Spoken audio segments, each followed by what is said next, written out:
My name is Inwei Yu, the director at the International Affairs Department of the May 18 Memorial Foundation. Thank you again for having me. During my speech, I would like to introduce the May 18 Democratic Uprising and the May 18 Memorial Foundation. And lastly, the special project UDPMA that we've been carrying out since this May upon the suggestion of Mr. Basil Fernando, our respected laureate of the Gwangju Prize for Human Rights of 2001. Okay, I would like to start with the May 18 Democratic Uprising. The May 18 Democratic Uprising is one of the most tragic events in modern Korean history. Its roots date back to October 26, 1979, when President Park Chung-hee was assassinated by his own intelligence chief, Kyu. This ended Korea's longest republic that had begun by a coup in 1961 and lasted for 18 years. This also ended all the schemes, including the Yushin system that was schemed by Park to eternalize his power. Koreans' aspiration for democracy spread across the whole country like wildfire after his assassination. Taking advantage of this power vacuum, Chun Doo-hwan, the then security commander and the military power holder, staged a coup and seized control of the government. This illegitimate power seizure enraged Koreans. Tens of thousands of protesters began flooding the streets of Korea. Among all, Gwangju, my city, stood out with its unrelenting struggles against the dictatorship. Our struggle of Gwangju citizens lasted for 10 days, beginning May 17, 1980. On May 17, the government extended martial law throughout the country. Under this measure, the National Assembly was dismissed, all universities were closed, political actions and meetings were prohibited, and the media was heavily censored. The following day, on May 18, Seonam University students protested against the school closure, and the martial law army reacted with brutal violence. In support, Gwangju citizens also held a protest rally in downtown Gwangju City. The soldiers violently suppressed protesters, beating and kicking, bludgeoning, and bayoneting were rampant. The first shootings by martial law army occurred on May 20. Witnessing this, Gwangju citizens were enraged. More and more people joined the downtown rally, and the casualties were severe.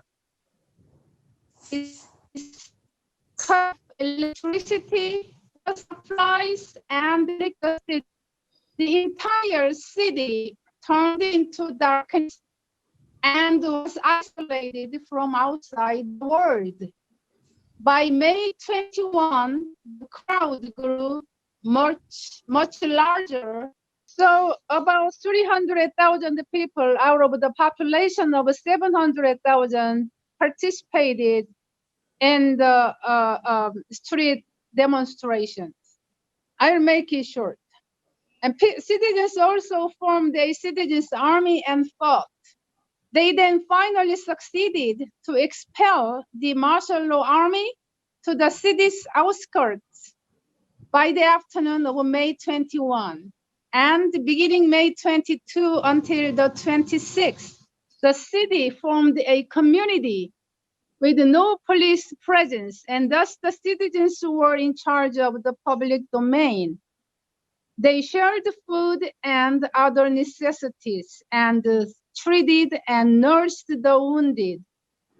Upon knowing that there was a blood shortage, people queued long lines to donate blood at hospitals.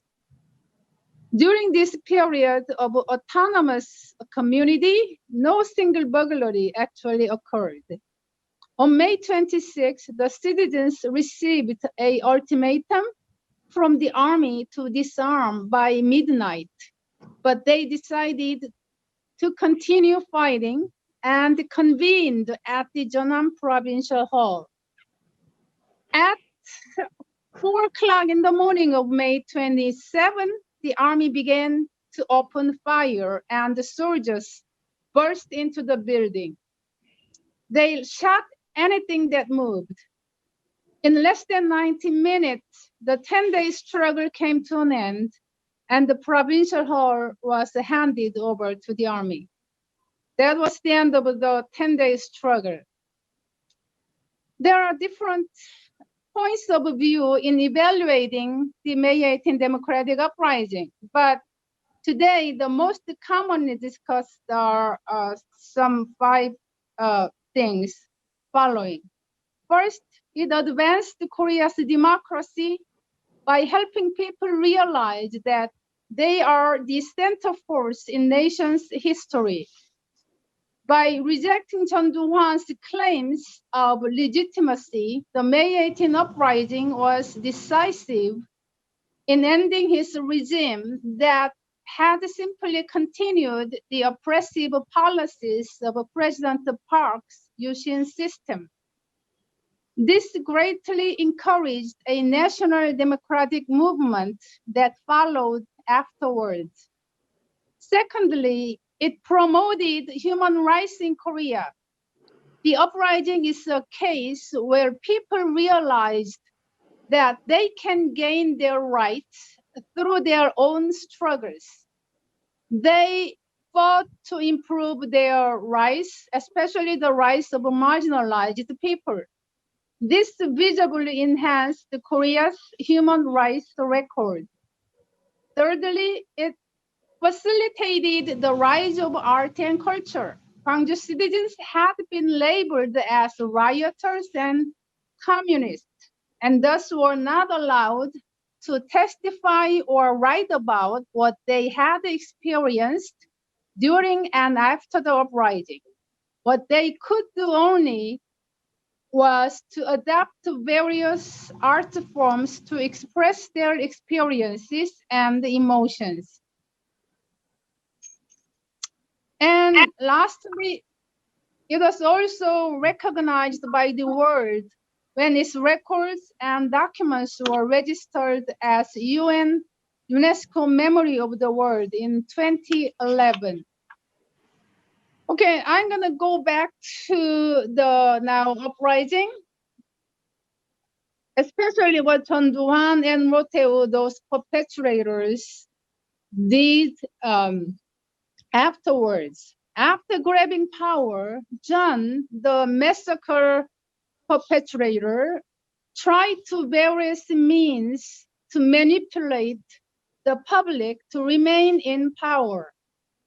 But the gross power abuse only propelled people to protest, and in the end, his Fifth Republic was finally overthrown through popular action. Subsequently, in 1988, the first national-level truth unveiling body was formed, the May 18 Democratic Uprising Truth Unveiling Special Committee. It was made possible because Roh-tae-woo, the successor of him, strongly felt that his administration needed to put some distance from his predecessor in order to gain the political and the moral upper hand. And at the same time, cunningly enough, the Rotteu administration also formed the May 11 Research Committee. It is in charge of concealing, doctoring, and recreating false documentations in order to justify the armed crackdown of the uprising at the Gwangju hearings that followed. Those forged documents became the source of all the distortions that followed afterwards. The Gwangju Special Committee was faced with confrontation from the start because of the different interests existing between the political factions. None of the Korean perpetrators nor the American collaborators complied with the investigation process. In the end, the Gwangju Special Committee came to a close without adopting a final report, as well as not reaching any political, legal, and systemic agreement to follow up. It still, though, had a significance as being the first formal investigation done by a constitutional body. In February 2018, 2 years ago, after 30 years since the uprising, the May 18 Democratic Uprising Truth Unveiling Special Law was enacted, finally. And its committee was to begin its work in September the same year. But with the obstructions of political groups, with the main opposition party, that they are actually the successors of the massacre perpetrator, Chun Doo-hwan. As the leading one, the committee could only begin its work in January this year, 2020. It started anyway.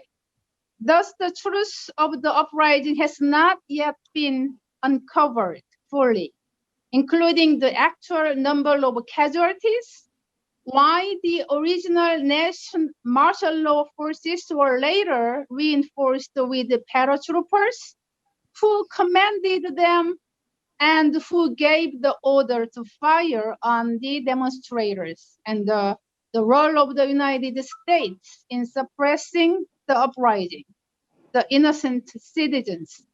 Most of all, the two ringleaders of the Gwangju massacre, Chun Doo-hwan and Roh Tae-woo, were initially sentenced for crimes against the state in 1996.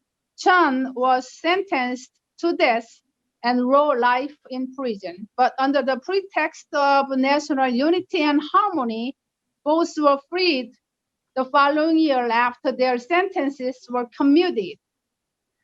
It's a shame. In the end, they, far from being punished, are freely living in mansions in the most affluent neighborhood in Seoul, Korea, and justice haven't been done yet. Also, their crimes of gross violations against humanity were not even investigated yet. But the effort to bring them to justice continues. We've also tried to commemorate this uprising and the people who sacrificed their lives for democracy during the uprising, and to inherit the May 18 spirit through commemoration projects. This effort began in 1981, the following year of the uprising. It started as honoring the victims and the struggles to unveil to the uprising's truths, but eventually settled down as a cultural event where citizens unite through street performances, memorial rituals, plays, music festivals, international symposiums, and exhibitions, more. Surely it offered a very unique cultural asset that can only exist in Gwangju and soon became a tourist attraction in the country, playing a role in creating a culture for constructing a strong community. And since 1995, the year following its establishment, it was established in 1994. The May 18 Memorial Foundation has been the representative organization carrying out commemoration projects, such as the Gwangju Prize for Human Rights, and Mr. Basil Fernando is the one of our laureates, and many other projects. You can go to our website. I'm gonna cut here short for what we are doing. And the May 18 Memorial Foundation has been working to designate May 18 as a universal day for the prevention of militarism and authoritarianism, which is prevalent all over the world nowadays under the pretext of controlling the virus, especially in Asia. Since it started in May this year with the suggestion of Mr. Basil Fernando, our respected laureate of the Gwangju Prize for Human Rights of 2001, many of our overseas partners and individuals have been working with us to fulfill this goal. If this is achieved, we believe May 18 will become the symbolic center for us to gather on every May 18 to encourage each other and strengthen our solidarity to continue our fighting until we achieve our goals, bringing democracy and enhancing human rights. So please spread the UDPMA project to as many people as possible to make it happen. It will be great if we can continue working together in the future to make this happen. Thank you for listening, and thank you for invitation again. So from there onwards, Mr. Basil Fernand will take it over, and then we'll connect that to the second part of the program, the theme, how it is a threat to the sacredness of life. Over to you, Mr. Basil. Yeah, thank you very much. It is nice to be talking to all of you. And thank you, Indre, for giving a very quite a picturesque image of the uprising. And the uprising really connects us to our theme. That's the sacredness of defending the sacredness of life. Why the you know that today among the Asian countries, the only really vigorous democracy in available is the South Korean democracy, and that was achieved mainly after a long period of fight against militarism, which was initiated by this uprising. And the most important part of it is this. As Indre said, at one point after about 10 days of the uprising, armed forces gave ultimatum to the entire city. Well, everybody was participating in the city in the protest. Altogether about 700,000 people. But their real ultimatum was to a group of young people, about 168 or around that figure, who were guarding the working as the active group, which was keeping the place alive.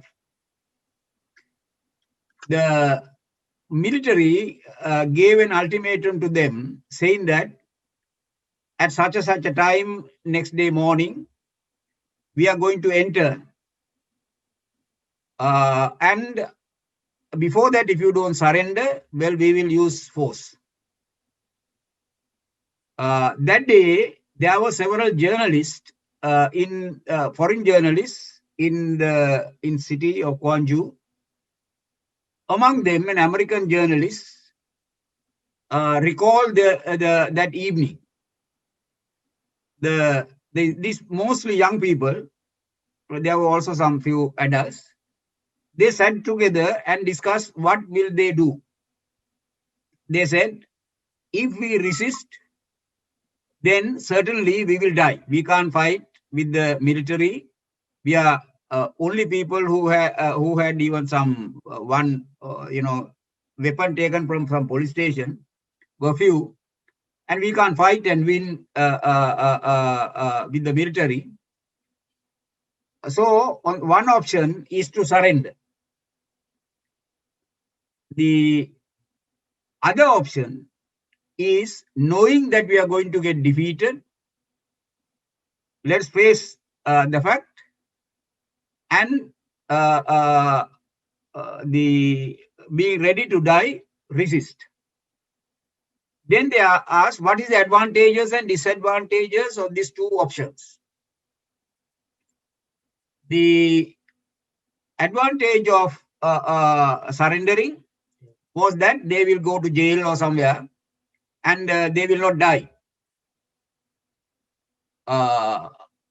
But disadvantage of that was that people in the whole country will get demoralized when they see surrender like that to the military. There will be a demoralization among the people. Then the second the option, if you face, then you will die. And what is the what is that option? Will that there be any thing out of that? They said yes. People will know we did not surrender to the military, and this will galvanize the people around. And you know, in South Korea, there is this idea of the youth.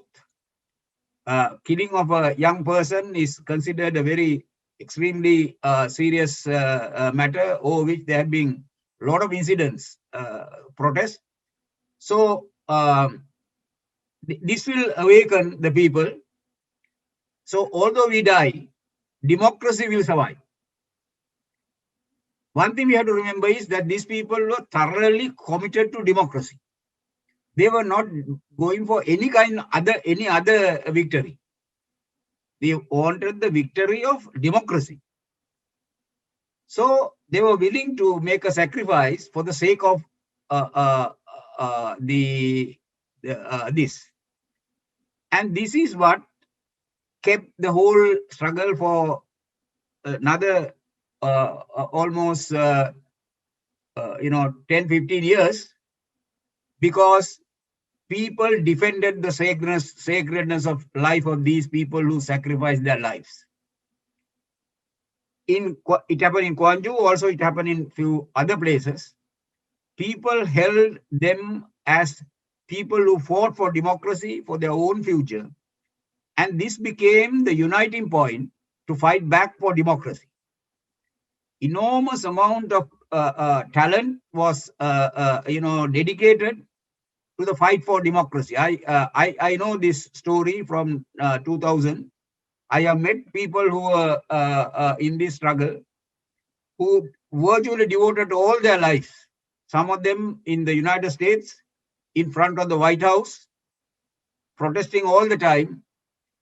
And that is what brought about the Kim Dae-jun as the leader of a democratic government. And the government was established. And today you have the most vibrant democracy within Korea. So the issue that we are faced with in terms of militarization anywhere is the issue of sacredness of life. And that, I think, in terms of Sri Lanka, is something that we have to really take into very serious consideration. let's take since most of you are, almost all of you are from religious, priests and nuns. The whole Old Testament command, "Thou shalt not kill," was a central theme of a civilization. With that begins a civilization. Civilization that is committed not to kill. And regarding killing of a human person as the worst act that can be done by another human being. Unfortunately, this principle was, we can't go to the whole history, but at least during the colonial time, one of the principles that were established, except in the case of treason, was that a murder, getting murder as something that should be condemned, and development of the whole criminal justice procedure against murder. And that is really the first time in the Sri Lankan history that an organized attempt is being made against murder. This continued to prevail till about 1971. And we had extremely well-developed criminal investigation division, which will investigate every complaint of murder. And throughout the country, even sophisticated murders were traced, and they were able to arrest people and to bring them to court, and through a process of fair trial, if they found guilty, to punish them. This whole tradition died, it had a very serious setback from 1971 in the way the insurrection was dealt, and then continuously in both the south and the north and the east, and in the today in terms of normal murders. As somebody has recently observed, now almost every day you get in the newspapers not just one, few murders being reported. And in each of these cases, the kind of investigations we used to have do not happen. And due to the defects of our justice system, there's no enough time to go into that in detail. Justice system, there is the room for escaping, even after murder, is very great.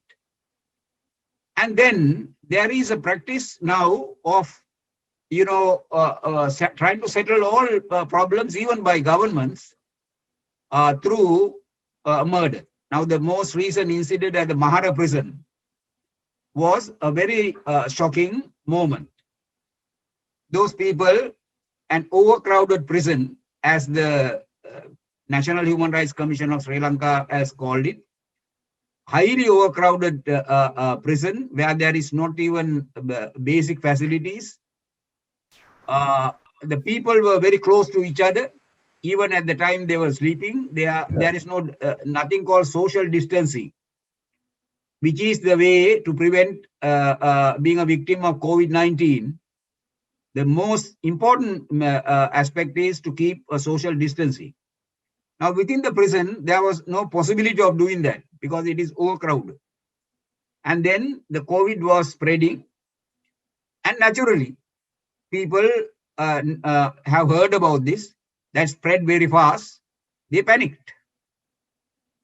And in the panic, they tried to get the attention of authorities, at least to get the testing done. And when that was not happening, there was some dispute. And the dispute was settled by shooting the people who were asking for medical treatment. 11 people died, or 100 people were injured.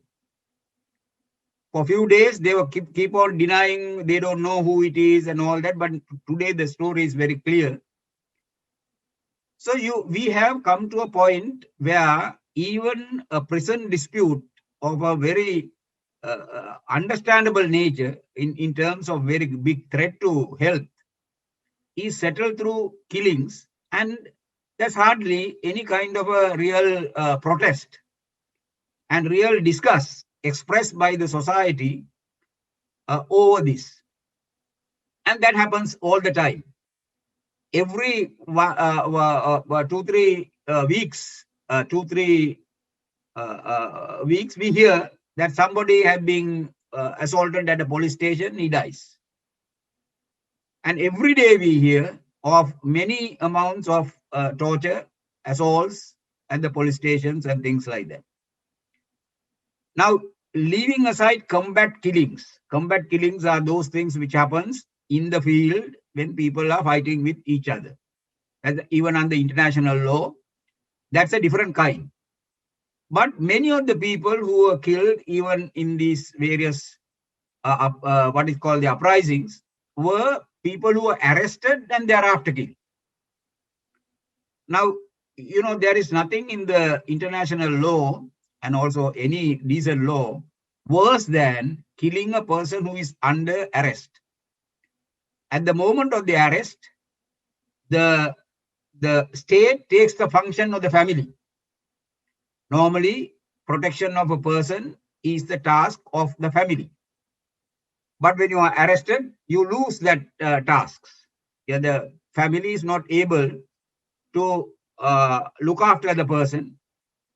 It goes under the with the state, and then the state is under that obligation of fulfilling the role of the guardian.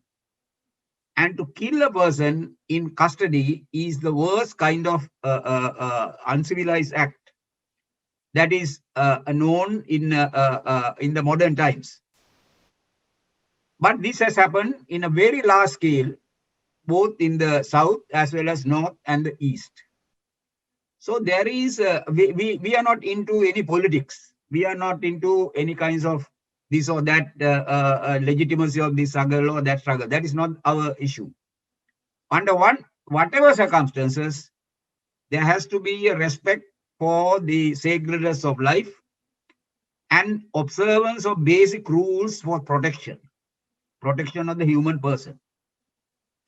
Now, this is in the civil rights area that we spoke about. But today, we have the COVID-19. Once again, a threat is one for the life, and the worst type of threat that we have seen in the recent times in the human history all over the world. The duty of the state as well as the community is to do the utmost to protect people from being infected, treating people who are infected, and to reduce the threat of spread as much as possible, and to use the resources for that purpose. There is no other purpose greater in a kind of an epidemic than saving lives. So we are in a situation where we have to evaluate whether that is being done everything possible to safeguard their lives and to help them. You know, the people who are, this is not an illness that, merely because somebody get infected and maybe sometimes they, most of the time they get cured. It is not the end. It is a kind of illness that will have an impact all your life. It affects every kind of organ. So what is the readiness to protect lives? And a third area of concern in terms of sacredness of life is the food issue. Today, for the first time, I think in the Sri Lankan history, the complaints about people being unable to afford 3 meals a day is surfacing everywhere. Just now, a report is out from the National Human Rights Commission on the prison population. The prison population is basically people from very low income groups. And most of them, very few are out from outside. And when they were interviewed, some of them were saying, well, being prison is all right because we get 3 meals a day. But our families don't get that. We had to go through sometimes a 1 meal a day. And you being being a priest and people who are in contact will know more details about this kind of situation that is taking place. So everywhere, but these only I am to be short. I am merely giving a very brief account. Sacredness of life is being threatened, and the very country which has all the basic religions, one of the fundamental duties is to defend and to protect the freedom of life, and to beginning to talk about it loudly, that whatever happens, lives have to be saved, lives have to be protected. The people who are at the worst end should be helped. Now, this basic message, which of course for Christians no new message, it is at the heart of the Christian message, looking after the poor, looking after the needy, looking after those who are in trouble. Now this, is not a private affair anymore. It should be a very strongly defended public policy. The religious groups must, and of course human rights groups, have a duty to constantly remind the society, let us give priority to this area of defending the sacredness of life. And it requires more. Now, Sri Lanka is faced with two big problems, bigger than anything that we have had in the past. One is the possibility of a collapsing state institutions being unable to function because lack of resources. Resources are not put into basic institutions. Secondly, there is a very real threat of an economic collapse. People speak about a possibility of a bankruptcy. Now, this means, heavy problems for the poorest. None of these things will be basically put onto the people who are well off. All the burdens will be put down to the people who already have problems. So the poor in the country, they are going to have a very serious trouble. For us, the importance of this is not from a political point of view, but from a human point of view. It is to the very nature of our involvements as people who care for the basic values of civilization, values of our religions, in order to do everything possible to raise our concerns, our prayers, our requests, every possible way for the defense of life. Killings need to stop. The basically needy, the reports of suicide or people who cannot pay the small loans are also increasing. So under all these circumstances, there is this message that unless we have a greater democracy, unless we talk, democracy means the community talking about its own needs, community taking initiative on fundamental things like defense of life. Without this, we will not only have militarism, but also we will have a huge amount of economic, social, cultural difficulties, which will usher a very extremely bad period in our circumstances. So I stop at that point and to leave room for discussion.